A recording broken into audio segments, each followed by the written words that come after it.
घोसेन अंचल रे काଳ साजिला कालबैशाखी तांडव। बलांगीर जिला पाटनागढ़ ब्लॉक घोसेन अंचल रे कालबैशाखी रचिछि तांडव।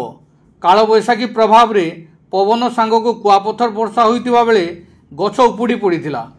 घोसेन रे गछ तले रखा जाइथिबा सीताराम अग्रवाल को कार उपरे गछ भांगी पड़िथिबा बेले रास्ता अवरोध होइतिला। खबर पाई पाटनागढ़ अग्निशम बाहिनी पहुंची गछ काटी गाड़ी को बाहर करने सहित रास्ता अवरोध हटाई।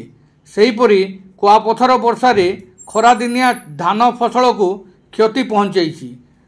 पचिथिबा धान केंडारू झड़ी जाइथिबा बेले पवन प्रभाव रे पाचि नथिबा धान उपुड़ी पड़िथिला।